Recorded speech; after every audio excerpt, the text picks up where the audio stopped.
So thank you all for coming. I'd like to welcome you to the first of our distinguished lecture series, our speaker series for the Sheridan School of Computer Science for 2010-2011. Today we're really happy to have with us Madhu Sudan. Madhu Sudan is from Microsoft Research in not called Cambridge Research Lab. It's the New England Research. The New England Research Lab since 2009. Prior to that, for the previous 10 years, or at least since 1997, he was at MIT in computer science. I think he still is at MIT in computer science. Before that at Watson, I think. Is that yes, correct? That's right. He graduated in 92 from Berkeley with Computational and wrote a fantastic thesis on probabilistically checkable proofs that won the ACM Thesis Award that year, and it turned into a lovely book. He went on to do some foundational work in error correcting codes, some of the very important results in list decoding. He's done work in complexity, optimization problem, algebraic algorithms. In 2001, he won the Gödel Prize for work on the PCP theorem, and was also honored at the ICM for the Devonina Prize in 2002. So that's also an IEEE fellow, an ACM fellow. I mean, the list goes on. I won't embarrass him further, but as I said, we're delighted to have him here, and we're looking forward to his talk today. So thank you. Thanks, Mark.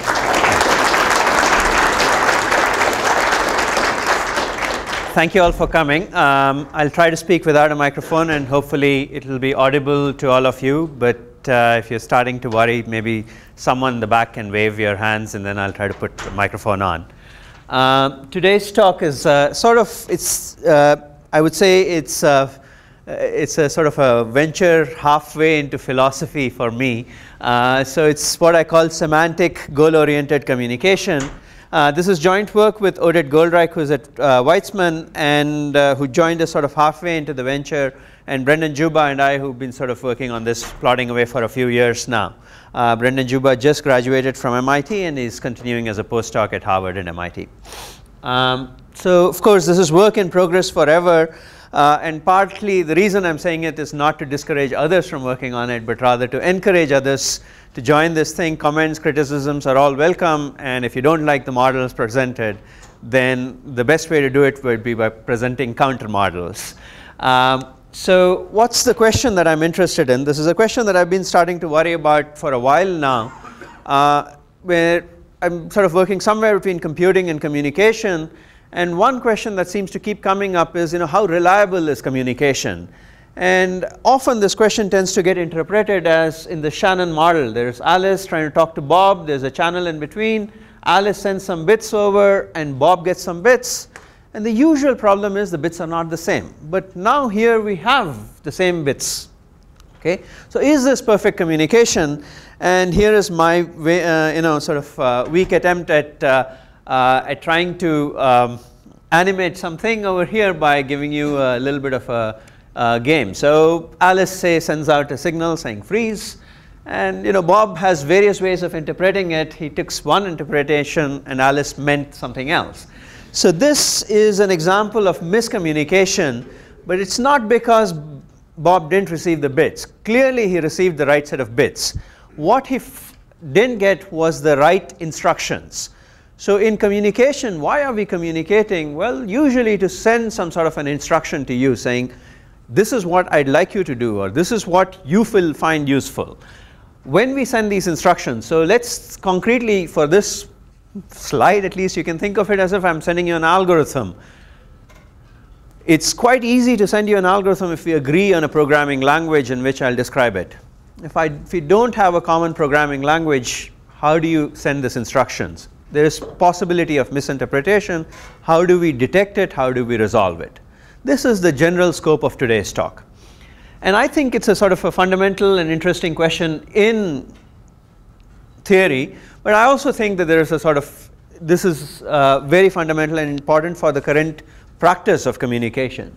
So increasingly, we are trying to exchange bits between computers. Mark was almost perfectly sure today that if I send him my PowerPoint, it wouldn't work well on any other laptop. I mean, why should that be? The bits are going to get corrupted going from my machine to the other? No, there's something else at work over here. If I'm in a new environment like today and I want to print on a printer, and I have all the access, I even have a USB cable maybe connecting it. Well, odds are this won't work first time. Either the printer is too old, or my computer is too old, or something, or both, etc., etc. There are many such examples. In each case, what I'd say is, the problem is not that I don't know how to send the bits to you. The problem is, what do you do with the bits? And there's an associated meaning with information, usually. That's why we are transmitting information around. And this meaning is intuitively clear to us, but the question is, what is it formally? I think we need to understand this in order to be able to make progress with the theoretical questions as well as the practical questions. So this is something that I'd like to get to, how to understand what is information, how do I associate meaning to it, and eventually why is there miscommunication, why is there misunderstanding. Okay? So in order to do this, we have to deviate from the classical Shannon architecture model of communication. And the Shannon model of communication, if you haven't seen it before, well, here it is. Okay, that's it. That's all I mean by that. Okay, there's a channel which is transmitting information between a sender and a receiver. You might say this is very basic. What could it be going wrong? What could be going wrong in modeling communication this way? And this is what goes wrong. What really happens in miscommunication, in semantic communication, is we don't know who the sender is and you don't know who the receiver is. Okay? There is a cloud of possibilities for who we could be sending the message. There is a cloud of possibilities for who could be receiving. There's all these possible incarnations. Think of these as different incarnations of the same Alice who just grew up speaking a different language. Okay? And these are all the incarnations of Bob who are all again sort of speaking different languages. And the question is, and unlike the Shannon setting, the channel of communication has been set up, these incarnations exist, and then an adversary, an environment, something or the other comes along and says, hey, the kth Alice is supposed to talk to the second Bob. They don't know who they are talking to, they just know they're talking to someone else at the other end point of a cloud. They may know the entire set, but they don't know which element of the set they're talking to, and the only way they have of figuring out who's at the other end is this wire. The wire is satisfying both the purpose of the bits that you want to exchange, but also any attempt that you have of, any hope that you have of disambiguating which person you're talking to has to come through the wire. And you would like to reach the other side. Okay? Why? I mean, so these are the different languages, so it makes sense that this is one way of modeling it. So where is miscommunication coming from? Usually from the fact that the A sub I doesn't know J. The Alice that's speaking doesn't know which index of the Bob she's speaking to.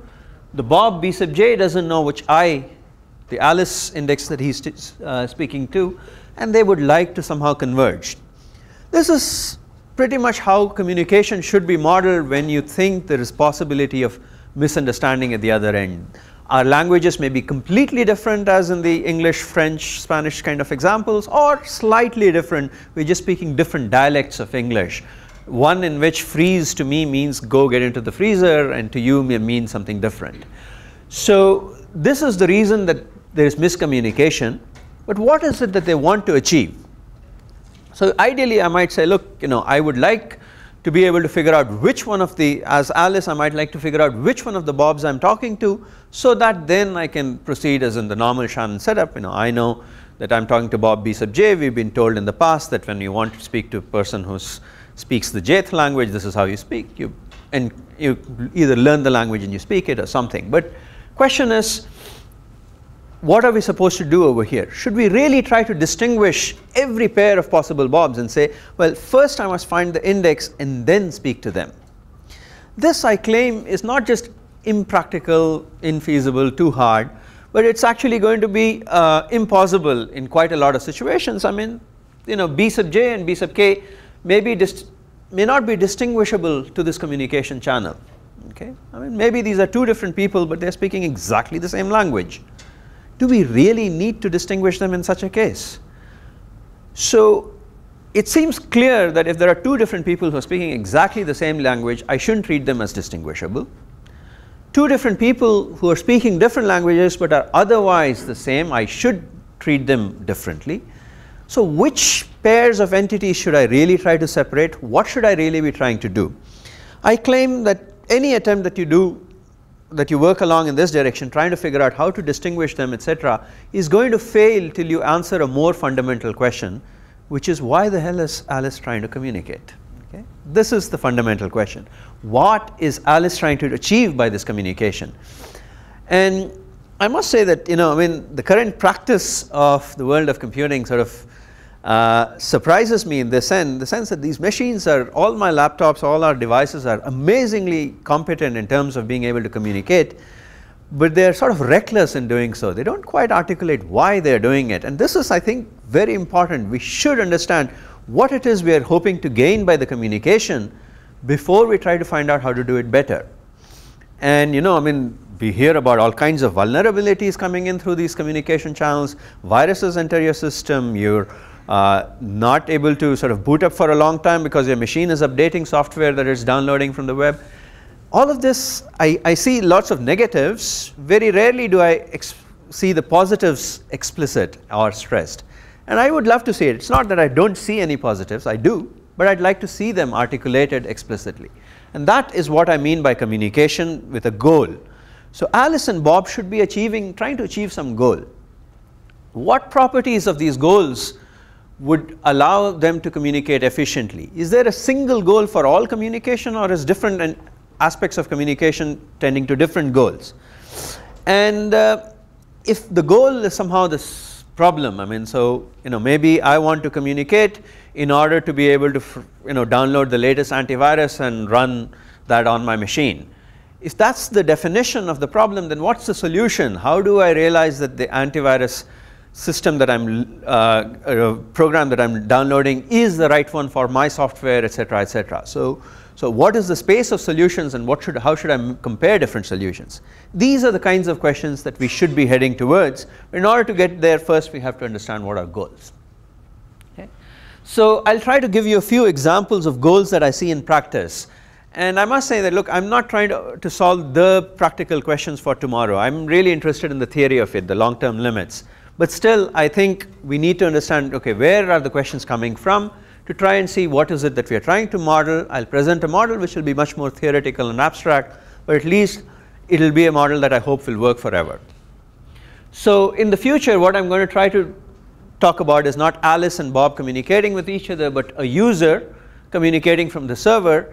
And the reason I'm choosing this language is I want to think of the user as trying to achieve some goal, trying to use communication for some profit, for some selfish reason, and we'll always try to look at it from the user's perspective, and the server is out there just trying to help people out. Okay, this is the principle, and I'd like to see how to model it also.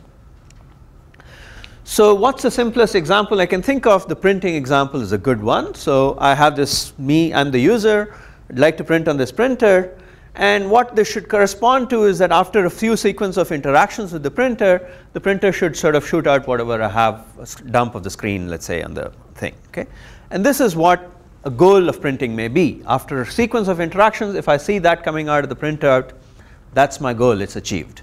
Okay. Now here is a different class of examples where there isn't any physical outcome expected, it's purely informational. This is what I call a computational goal, and this is one that I'll get to more detail in the second half of the talk. Here I'm the user, but I'm a sort of a dumb machine. I don't have like huge amounts of computational power. I'd like to interact with this huge server farm and get some computational problem solved. So roughly what happens is for reason or the other, I decide that I want to compute some function f on x, and I decide I get the input x, I start interacting with the server farm, send them descriptions of the function I want to compute, send them descriptions of the x that I have, etc., etc. After a while, I should be able to produce as output f of x. The server farm, as far as I can see, just exists on the other side of the communication channel. I never have any physical contact with it. Okay? So this is a kind of a goal, and this is a very common intellectual goal, right? I mean, most of the times when we are trying to discuss things with each other, when we are trying to talk to each other, lectures that are being given, things that you're listening to are all goals of this nature. at the end, I don't expect a physical thing. I mean, you might want to give me cookies at the end of the talk, but really, I mean, that's not the purpose. So it's really purely informational. We are exchanging information, which we hope will convert to some knowledge, and that's the goal. Now, a common example today, how can one avoid it? You want to do a web search. Once again, now it's interesting is that the server and the user, so the server is still this farm, the user have a common informational infrastructure environment that we want to relate questions about. So I get some query, I have some query in my head saying, look, I want to find a page P in this web which satisfies my query. And so I decide that I'll interact with the server farm and somehow send maybe just the query or maybe have a sequence of interactions. The server farm in turn maybe may have some index of the web or indices of the web, may have some additional information, may poke around in the web additionally after my query, and then come back with an address of a page saying this is the page that you should look at in this web, and that's the one that will satisfy your query. And I'm now happy if when I look at that particular web page, I find that my query is satisfied. Okay. So this is another example, but now there's all kinds of entangling elements to this thing. My query as well as my satisfaction are functions of some informational infrastructure which is common. It doesn't have to be purely information. It could have been physical infrastructure which is common. That would also be completely fine. So we have common something, and then a communication channel during which we use to communicate our ability. And the reason the success or failure depends on the common environment. Okay? And there is the sort of final ultimate test of intelligence that can also be modeled as a goal of communication. As a user, now I'm really thinking of me as a person, maybe also I'm interacting with something across the other side of the wall, which is either the server farm or that Alice may be over there. I'm trying to find out, am I talking to a human or a machine? This is also a goal of communication. The Turing test was a goal for communication. Can communication serve to tell me whether there's intelligence on the other side? If it can be done, then this is something that we should be able to solve as a problem. So this is a wide variety of different problems, and they're all talking about communication. But underlying all of these things, there's also a computational element. And so if you go back to the theory of computing and you ask, how do you model issues like this? Well, they don't. The standard model of computing, the Turing machine model, which worked perfectly nicely and fine, takes a look at this box, really minimizes the wires in and out. There is a sort of a way you can feed an input in, you can get an output out. And the only thing it focused on was what's inside the box. What should I put? Maybe I should put a CPU or a finite state machine, and then there should be this infinite tape and the read write head, etc., etc. Focused on what is the mechanics going into the box, not on these wires. But modern computing devices are much more like our cells or this sort of multi dendrite beast here, where there's so many tentacles going in and out that it's sort of just focusing on this one little element over there and saying that's what we need to model doesn't make any sense anymore. We really need a model of computing which sort of takes into account that computing devices are also communicating and communicating incessantly. So that's something that we need to start capturing. So really having two separate theories, one for communication, one for computing, and none for the objects that are sitting in our pockets and our desktops and our laptops is not sufficient. So that's the sort of question that we want to get to. So what's a mathematical model of a communicating computer? Why do they communicate? I mean, this is the goals of communication.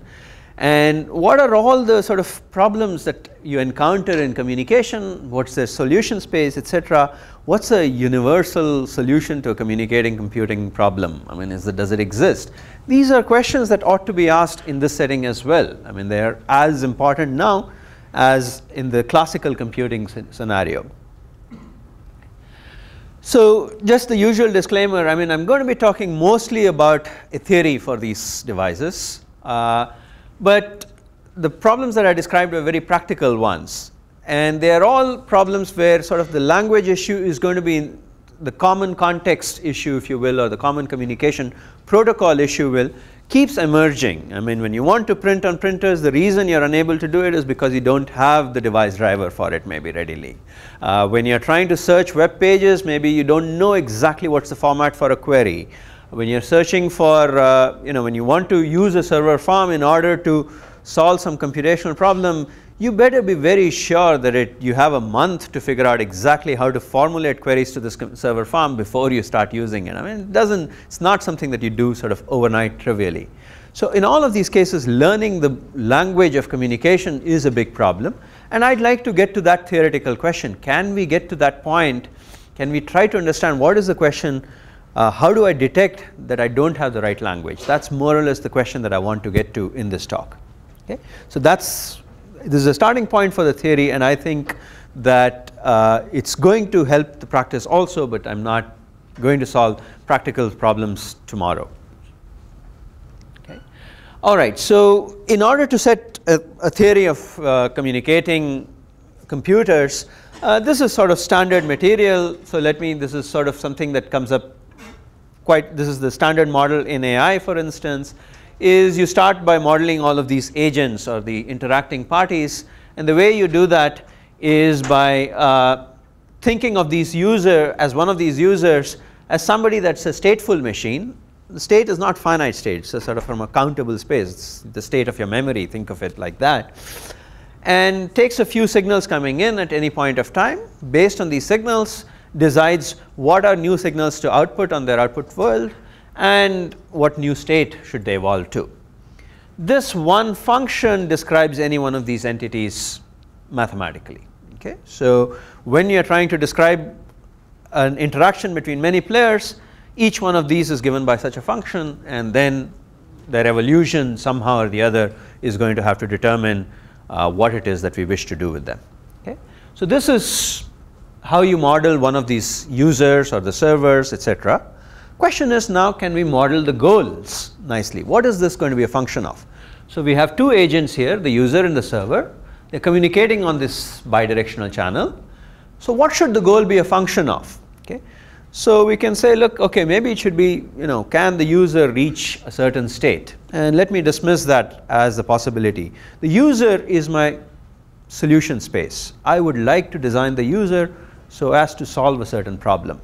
Cannot prescribe the user and say, can you solve something? I don't know, that I have nothing left to control. This was my variable. But then a dual viewpoint would say, well, the server is not going to be working either. The server is probably also helpful and would love to interact and engage with you to try and find out how to communicate properly with you. So it may be well solving its own language problem at the other end. I cannot try to say, well, hey server, you should behave in this particular way. That doesn't work either. So neither of these is going to tell me where's the goal. So the only ingredient I'm left with is the communication channel. Unfortunately, that doesn't work either, because when the user and server are constantly changing languages and adapting to each other, what meaning can the bits have left in them? It's clearly hopeless to look there. So the question is, where do I put in a precise description which says this is the problem I'd like to solve? Nothing seems to be left over here, and this really sort of bothered us. I mean, I'll talk to you about, there were all these concrete goals that we saw, and they can all be expressed in a sort of a language independent manner. But when I want to come up with one definition where I just sort of set certain parameters to get each one of these, I don't seem to have a way of doing it. How should we do this? We got stuck on this for a long while. This is where, when we joined forces with Oded Goldreich, we were finally able to explain it. And it's a simple conceptual thing. We just introduced a new entity, an agent, which is not really present explicitly in the conversation, but it should be thought of as an observer, a referee, or an environment. It plays all these multiple roles together. It initiates the whole communication game by talking to the user and saying, hey, can you do the following things? Maybe it sends some correlated signals to the server also, maybe it doesn't. And then the user and the server start engaging with each other and start communicating with each other. Every once in a while, they may send some information to the environment or the referee. The server may also be doing the same thing. The referee may be giving some feedback, maybe not. And at the end, the referee determines, is this interaction successful or not? At some point, the user comes back and says, okay, I'm done. If the referee is in a state of being happy at this stage, then the goal was successfully achieved. If not, it's not. Once you introduce this entity, the referee is just an agent. So it's again described by a mathematical function which takes its current state and the signals coming in, maps it to a new state and new signals going out. Fix this referee, fix the class of users, fix the class of servers, and you have a problem, a communication problem. Your goal is to design the user which will make the referee happy. This is how any one of these problems should have been modeled. Each one of these problems that I described can be modeled this way. And once you do it, it's very simple. This is a simple function. Okay? Each one such referee is a problem. Different referees are different problems. And depending on how much power you give to the referee, how much information it gets from the users and servers, you have different problems.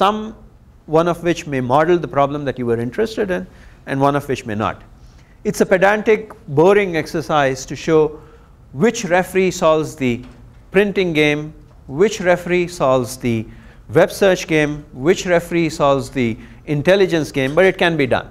And in the paper, this is what we do it. But there is one such referee for each one of those tasks. Okay? So this is the entity that one should fix. And once you fix this, you are at complete liberty to design a user who does whatever it can to make this referee be happy. If this referee is somebody who says, look, I would like you to download an antivirus system and do X, Y, Z, but is not eventually checking correctly whether your antivirus software is correct, you can fool the referee and you should be happy doing it, which is what we are doing most of the times with our communication goals today. We have referees which don't really model the situation that we are trying to satisfy, and it's often easy to fool the referee, but that's not saying that you've solved the right problem, it's saying that you've defined the wrong problem. Okay? So this can happen often, and I think if you're in the practice of designing communication protocols, it's very useful to say exactly what it is that you'd like to do over here. Okay? So this is just a sort of a conceptual message. This is the object that you should focus on. I'd also like to point a couple of interesting ingredients. When we were thinking about communication at the very beginning, we said, well, there seems to be no single description of the kinds of goals. There are two very broad categories of reasons why we communicate, and maybe others, but not exhaustive, but two very distinguishable elements, one of which tends to be sort of control theoretic. Remote control is one of the most important goals of communication. I try to say some things which will actuate some activity remotely. Okay? I would love to be able to sort of press this button, that light appears there, or the slide moves forward or backward, but there's many such activities. I go click a few buttons on my machine and a book comes into my mailbox tomorrow. And that's an example of remote control. I don't know what's behind the box, but that's the activity that I'd like to engage in. This is sort of some combination of eBay and Amazon and UPS in action at the other end. So these are control theoretic things.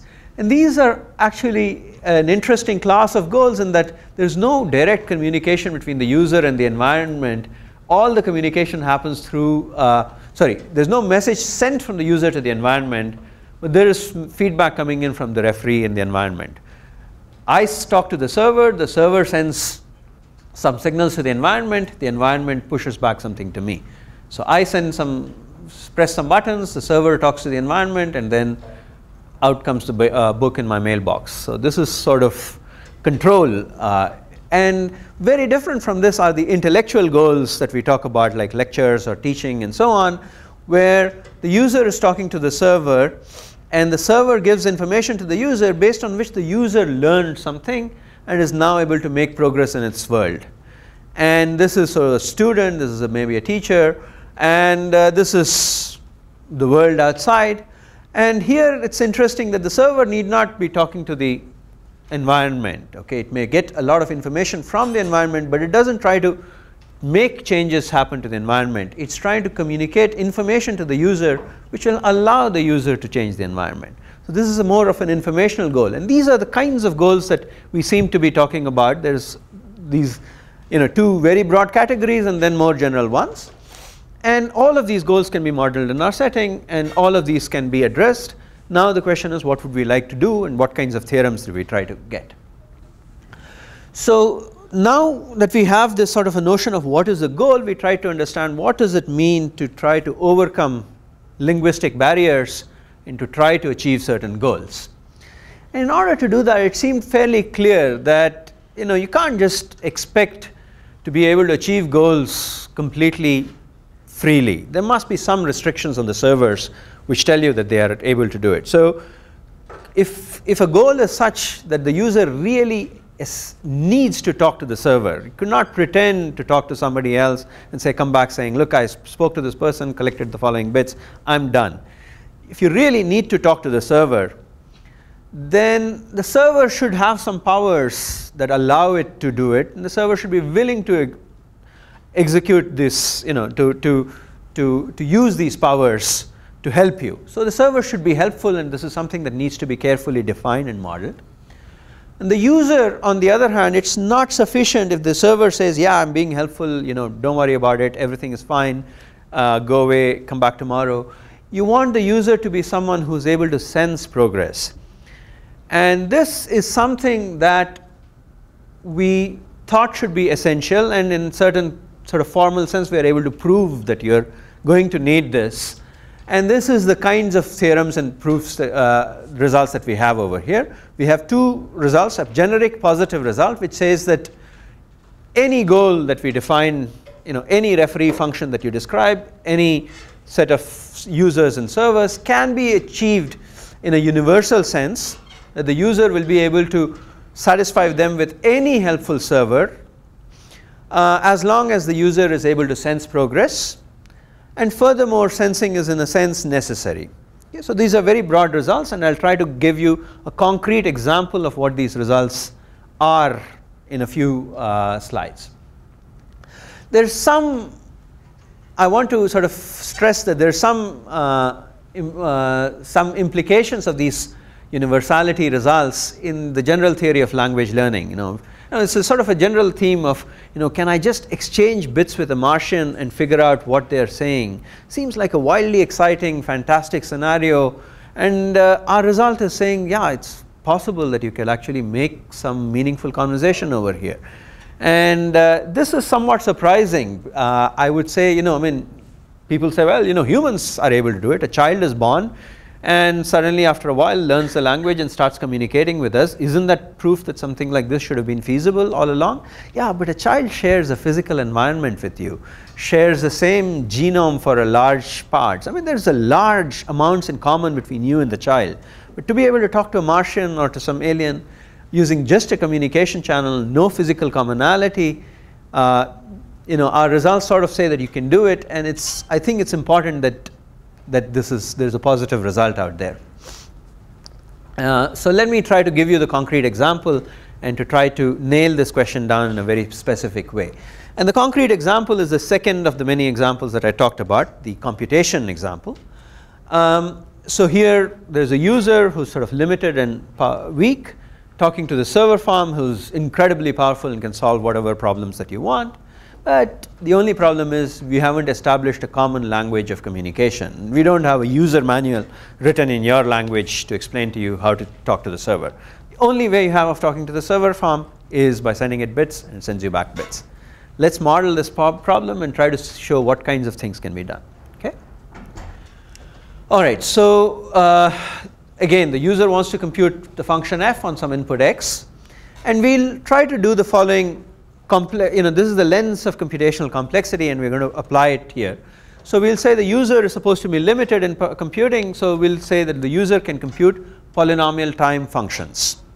And they will allow the user to be probabilistic. It doesn't really matter essentially, but the specific statement uses this fact. And the server will say is computationally unbounded, can solve any problem that you want. Okay, so here is, this is a server that can truly decide if a given program is a virus or not. Okay, but it doesn't understand what you're asking for and how you're describing things and any such thing. It has the ability to do whatever you want, but you have to set up the framework and explain to it what you want. So what kind of functions can you compute over here? Uncomputable functions, antivirus detection. if you can solve only problems in P, that's saying that, look, communication is not being very useful here, right? I mean, here is a server farm, can do all incredibly wide variety of things. But if at the end I can use the server farm to compute things that I could have computed on my own, there's no point communicating. If we had reached a result saying only the functions in P can be computed, then we should just cut down all the wires, cut off all the wires that are connecting my computer to the outside world, and we'll be much better off. If on the other hand you can do uncomputable things, that's great. Just forget the little bit of CPU and all that you have in your machine, just use the outside world. That's good enough.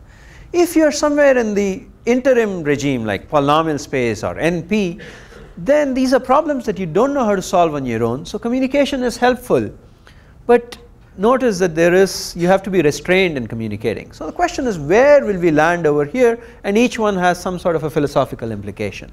So let's see where we come to over here. Okay. So here's a setup. The user talks to the server. He has this input x, wants to know whether f of x is 0 or 1. A server has no idea who this user is, has nothing in common. So the user can toss some random coins and now has to generate some question, a sequence of bits, and it sends to the server.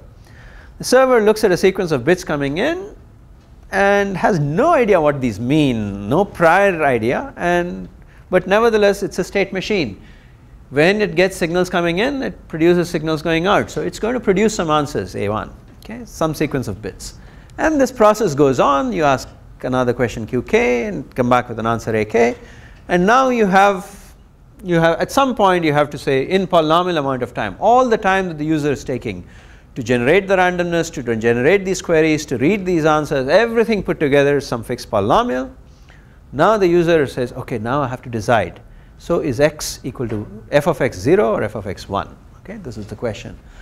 And it should do so by computing some easily computable predicate P on the input x, the randomness, and all the inputs that it has, A1, A2, A3, and so on up to A sub k.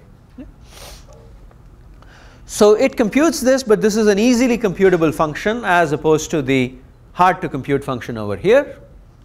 And what's our hope? Hopefully the answer that you get is the answer that you want. Okay? If you can do this, then we say, okay, look, we can solve this problem f. Okay? So this is the kind of user we'd like to design for the function f. And now the question is, how do you model this notion of sensing progress or being helpful? So let's talk about helpful over here. Okay? By the way, I mean, this kind of model of interacting, two players interacting with each other, is common in cryptography and security. The principal difference in our case is I really want to model a cooperative universe where the only issue is misunderstanding. I don't understand what you're doing, okay, what you're saying, and you don't understand what I'm saying. Not that I don't trust you. Okay? So that's the big difference.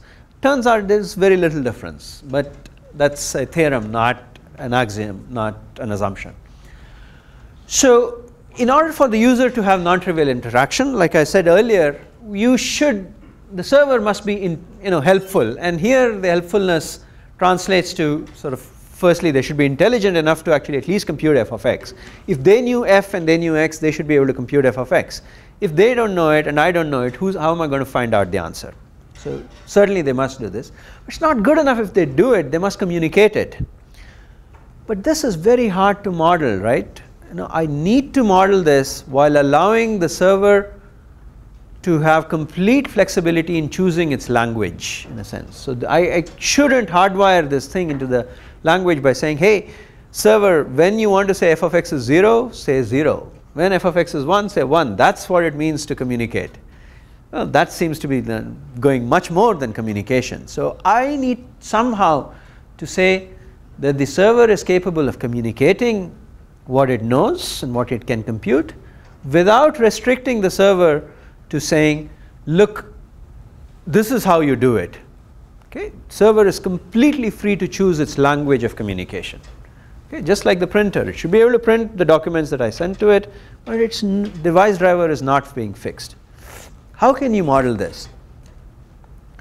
So I would say in this kind of a setting, we'll define a server to be helpful with a very, this is a completely obvious necessary condition what I've written down here, but there is a sort of a white space here that I'm going to fill, which will make it a little bit stronger than necessary. there should be, what does it mean for the server to be helpful? There should be somebody. So think of the person who already knows the language the server speaks. Or when you designed the server, you must have had some user in mind saying, this is a user that can help, right? At least one. There must exist at least one other user. And I'm thinking of this as another probabilistic polynomial time user. So it's really just a probabilistic polynomial time algorithm, but it knows the language of the server. And this user should be able to interact on input x with the server and output f of x. Okay. What is the sigma? That's the extra line that I have. This user should be able to do it for every input x and for all states that the server is in. So recall that as an interacting agent, its actions are determined by its current state.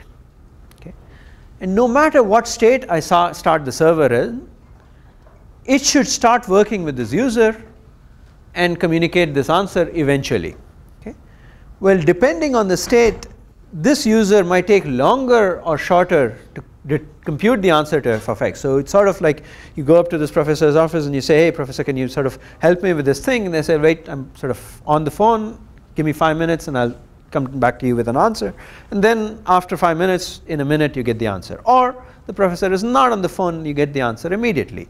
So in both cases you're bounded, but depending on the state, the exact sequence of interactions may vary, but at the end you get the answer.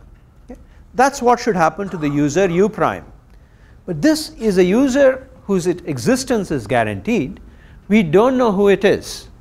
This is a user who knows the server's language. We don't know who the server is. So this perfectly models miscommunication, or at least seems to be a little bit stronger in the sense that it says no matter what state the server is in, we should be able to do this. I would love to see a different definition, but I don't see anything, I don't know anyone who has actually complained about this definition to me at all. There is something very important hidden over here. How long does the user take to interact with the server? It takes time polynomial in the length of x, not in the length of the state of the server. Okay, that's important. That's almost like saying, look, yes, I'm trying to solve sort of p different from np. This is going to take me 15 years of work in the future. So a student comes to me and says, can you give me help with this homework problem? I can't say wait for 15 years. Okay? I have to give the answer now. Should not be a function of the state of my mind. The fact that I'm solving a deep, profound problem doesn't mean I should put you on hold forever because of that. That's all that's being stated here, but that is being stated here. So effectively, my mind has to have some sort of a reset state or something which says, quickly, come on, this is a simple question, give me a simple answer now, in time which is proportional to the length of x. This is something that you have to build into systems that are communicating at all times. You have to have this feature, but it's something that you have to design. We can't prove it's necessary, but we can prove that it suffices to do a lot. Okay? So that's the definition of what does it mean for a server to be helpful. It's relatively painless at the end. It did take us a while to get to the state. And what is universality? Universality is very simple. I should design a user u who doesn't know which server it's talking to, only knows that it's helpful. So this server may have some user u sub s that it's helpful for. Some other server s prime is helpful for some other user u prime sub s. And s double prime may be helpful for some other server s double prime. But I have to design the user today who can just interact with all the servers that come up tomorrow, and with each one of them it should be able to solve the problem f. That is what it means for the server to be universal. Okay? Does this make sense? This, yeah? Now the question is, will the time depend on which is the u prime for s? Yes. So the question was, will the time that the user take to solve depend on which u prime, or rather which s you're talking to? Yes, it will. And this seems to be an unfortunate limitation of the scheme. It really changes the notion of what is time in this context. In interacting systems, time complexity should be measured after you've fixed all the interacting systems. And you should say that for every collection of interacting agents, the running time is the following. Okay? And so for every pair user and server, the running time should be a polynomial. For you change the user and the server, you get a different polynomial. You change just the server, you get a different polynomial. Yes? Can't help it. necessary, etc., etc. Okay, good question, thanks. Questions are welcome, by the way, anytime. So this is pretty much the only technical slide, and after that we are back to philosophy. All right, so this is what was the definition of the thing, so should be useful. The interesting thing over here is we say what happens when the server is helpful. The user should be universal if for every helpful server it solves the problem with high probability, etc., etc. But what happens if you're talking to a non-helpful server? If we insisted that even when you're talking to a non-helpful server, you should come back with an answer which is not, you could come back with a thing saying, hey, this person is not being helpful, or I don't seem to be able to compute the answer. We could make all of these requirements, but any such requirement is modeling mistrust, not misunderstanding. So we really have to stop here, or else we'll be trying to go beyond this cooperative universe model. So we do stop here, but the neat thing is that the protocols that we give will actually solve this problem with helpful servers, and when the server is unhelpful or somehow or the other violating some principles, we won't come back with the wrong answer. That turns out to be an artifact of the proof rather than the definition. Okay? So what happens if S is not helpful? We don't really consider it. We just say anything can happen, we are fine. So what are the main theorems? This is the thing. If your function is solvable in p-space, I said p-space complete for some technical reasons, but really don't worry about it, and don't worry about the blue and the purple stuff. If the function is p-space, in p-space, then there is a universal user, okay?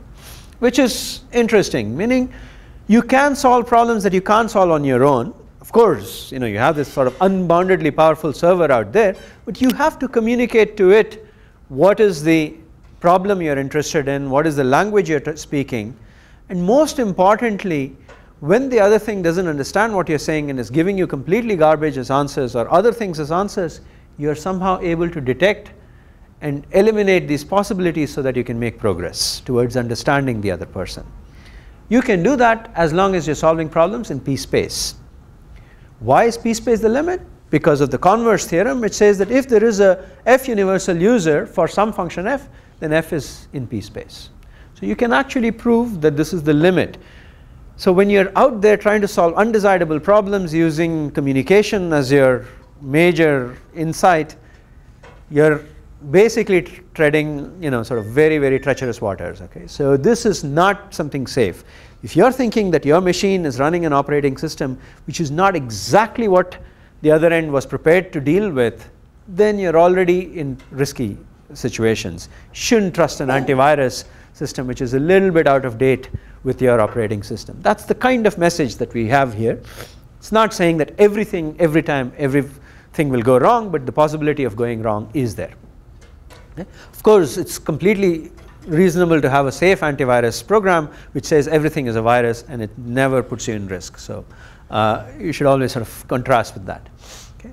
So scope of computation is enhanced by communication. You can go beyond p to p-space, but it's limited because you can't solve uncomputable problems and so on. And so you should be careful. And I'll say a few words about the positive result and nothing about the negative.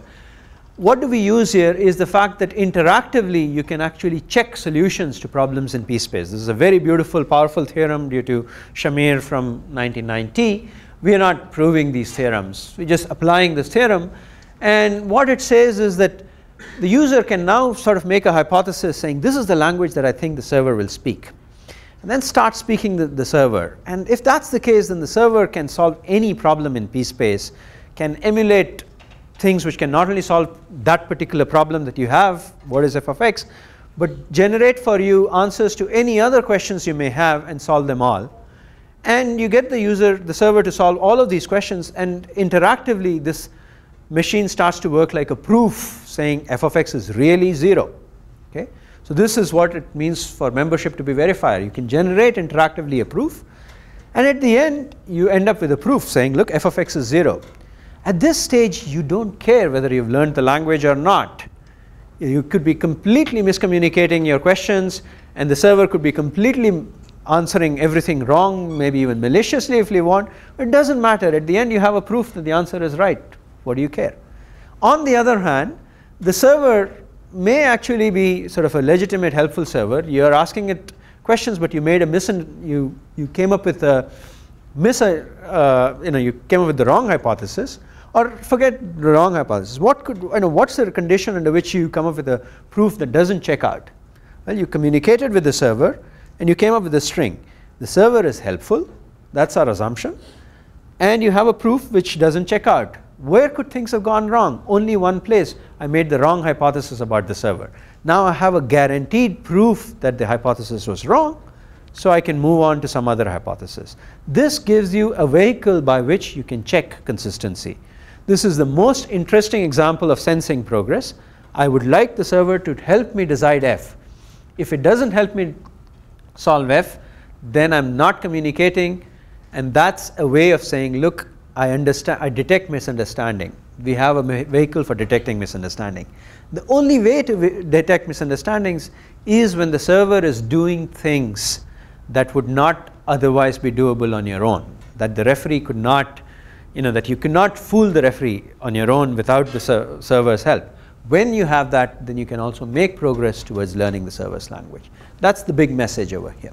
Okay? So negative result I'll talk about. So the implications, again, communication is not unboundedly helpful, but on the other hand, there is gain in communication.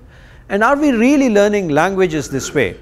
And the formal answer is no, because you could be speaking any one of many languages, and as long as you sort of, when it comes down to the problem that I want to solve, you speak the same language and you're somehow consistent, giving me reasonable answers, I will never detect all the different possibilities in your brain.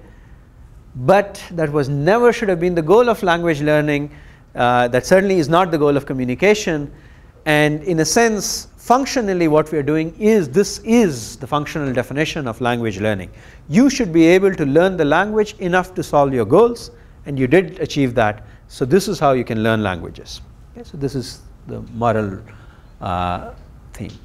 So again, this was, like I mentioned earlier, there's a well-explored theme in linguistics. And there's often a thing saying that, look, there's a philosophy that works in philosophy from probably early 20th century, but maybe much earlier also, which said that the meaning of strings is really what impact it has on your state. I mean, so what it does to you, the actions that it makes you go through. And this is somehow, we are formalizing that thing and trying to make a sort of a formal articulation of, yes, and this notion of meaning of information can be learned, and even learned reasonably efficiently. Okay, so that's sort of good news.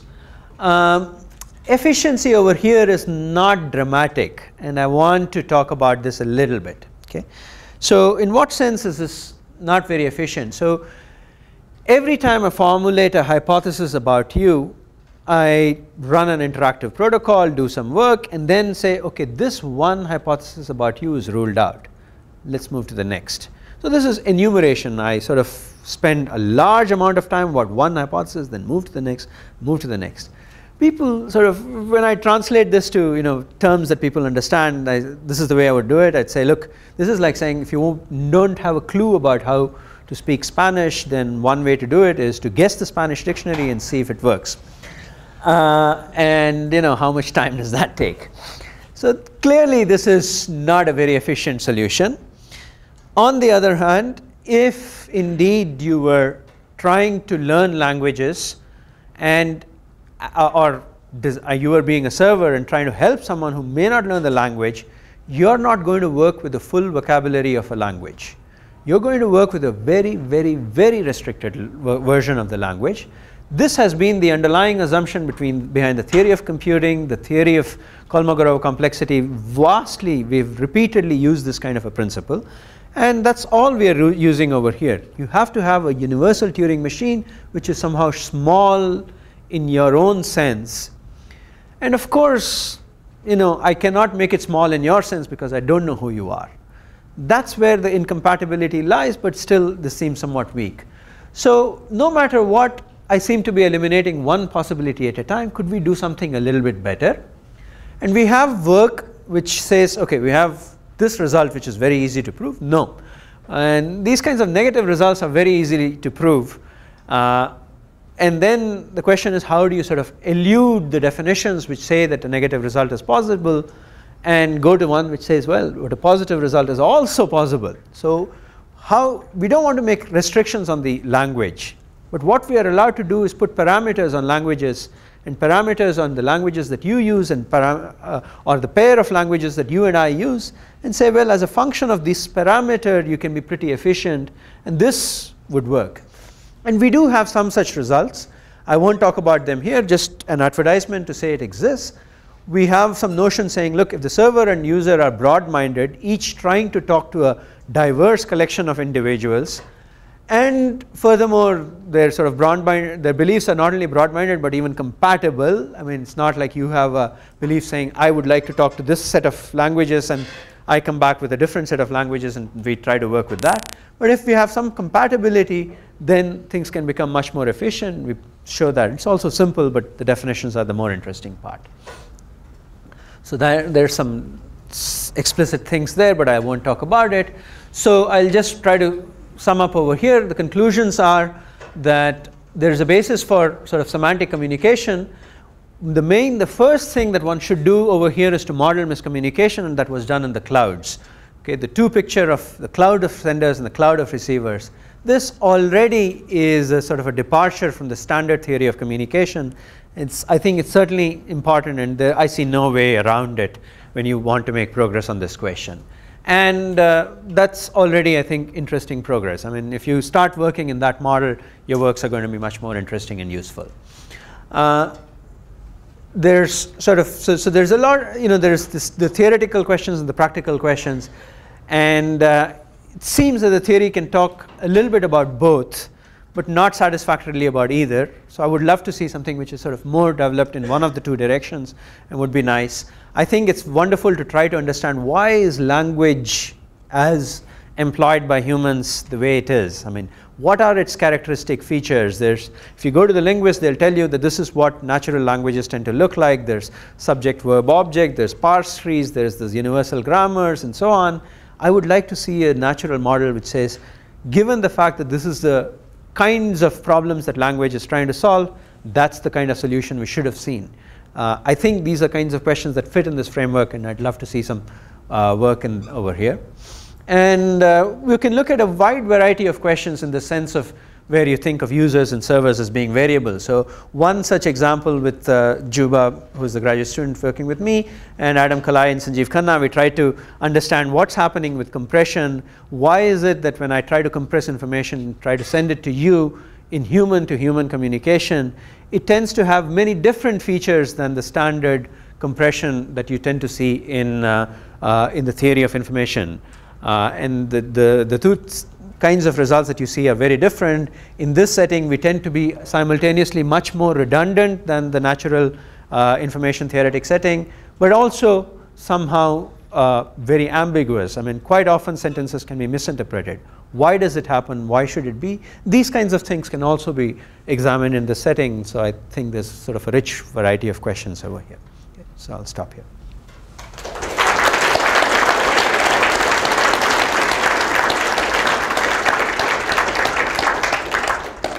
Are there any questions from Adam? Sean.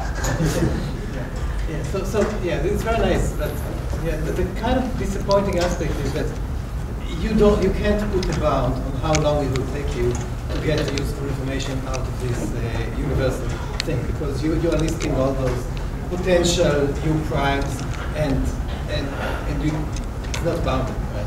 So one way around it, I mean, you have the lower bound which says that it's in some sense inevitable, but one way around it is to maybe strengthen the universal computing device and assume that it communicates with some simple u prime, not with a u prime which is as strong as you are, but the class of things that you use in order to define what's universal should be more limited than the class of users that is going to use it. Right. So sure. I'll just repeat the question. The question was mainly, when the users and servers are talking to each other, the universal user doesn't a priori know how long it might need to run before it can stop.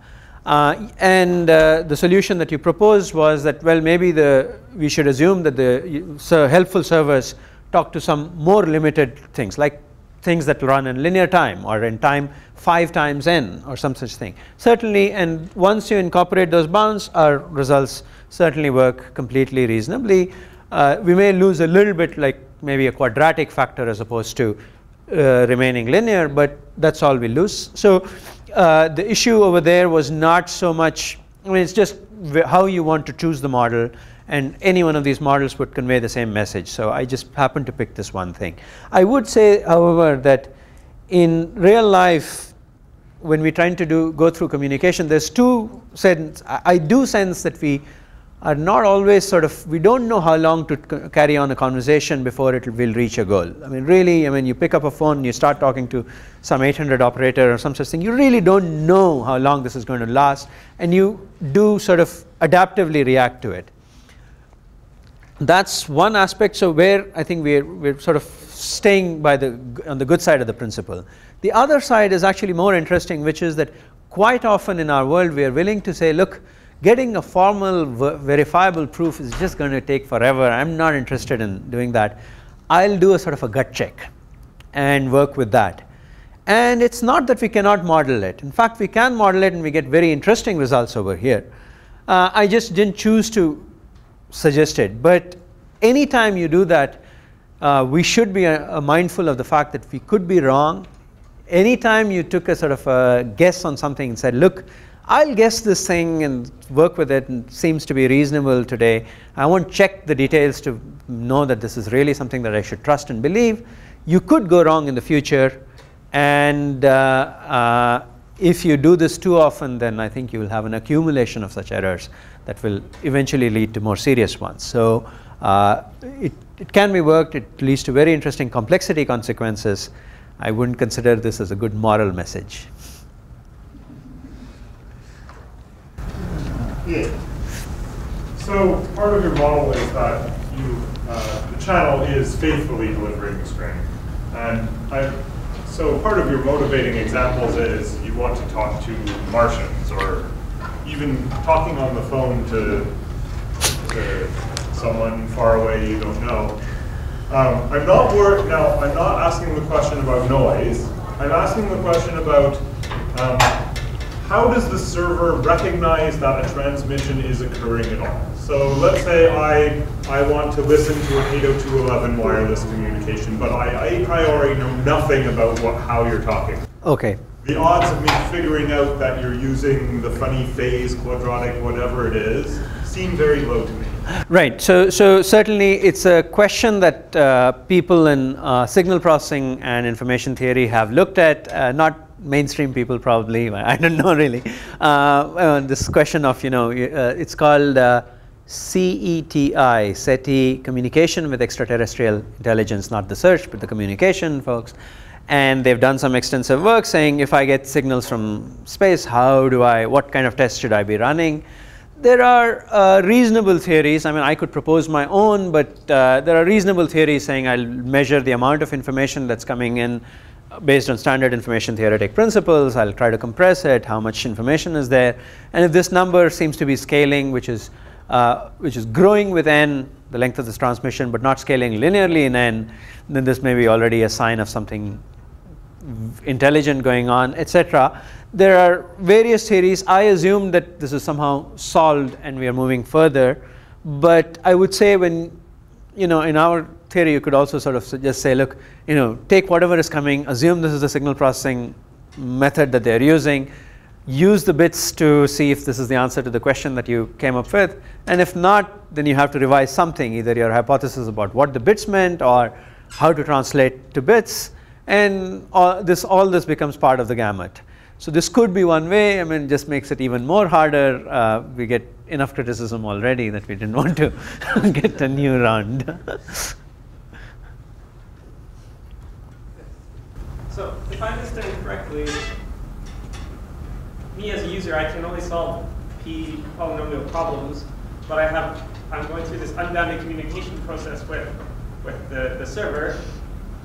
Isn't it reasonable for me on the side in parallel to start searching for my solution to my P-space problem myself, and maybe I'll figure it out myself before I even manage to figure out what the guy on the other line is. Right. So indeed, actually, that's part of our solution. We're going to be doing this on the side. The reason being, I don't know how complex is the other side and the language that I need to learn. So sometimes, so the asymptotic result comes around by saying, look, for small problem sizes, I'll just solve it faster on my own. For large problem sizes, I would have quickly figured out what is the right language to talk to the server, and now I'd be speaking the right language, and now the server will be much more useful. And yes, there is a certain trade-off, and yeah, I mean, that's part of the solution. But the important thing is that your communication with the server takes polynomial in n bits and polynomial in n time from your point of view, while the server may be spending a lot of time, but the server's time is for free. Keshav? Yeah. I was confused about the size of the client, number of different possible clients and servers. Are they finite or bounded, or are they infinite? So the number of possible clients and servers that we are thinking of is unbounded, but this is the same model as in standard sort of theory of computing, right? The number of algorithms is unbounded, the input size is bounded, but on the other hand, when you think of it concretely, you say, oh, the algorithm size is a constant for any fixed algorithm, and the problem size is going off to infinity. We're making the same kind of choices. Alice and Bob, the space that they're coming from is unbounded, but each one of them is of some constant size, and for sufficiently large problems, when they start working together, then the user will start solving the problems with the server's help. It takes time exponential in the length of the server maybe, but polynomial in the length of the instance. Yeah. So you began by assuming that you had some polynomial time restriction on your user, and you ended up with a result about p space. Is the p the same? I see. If you allowed your user to be exponential time, would you get an x space result? Or? Good question. I don't know the complexity theory too well for that to answer that. Neither do I. But in general, there tends to be, yes, if you sort of fix the amount of time that the verifier is willing to take to spend, then the class of problems that you can solve on your own is polynomial in that time, let's say, and the class of things that you can verify interactively is exponential in that parameter. So yes, I think that's the correct thing. Maybe there are people in the audience who know this for a fact, but no? Okay, so all right. Are there any more questions? In that case, I'd like to make a standard presentation of something, somewhat of a tradition here. It's an unusual tradition. But it's personalized University of Waterloo coat hanger. Oh, thank you very much.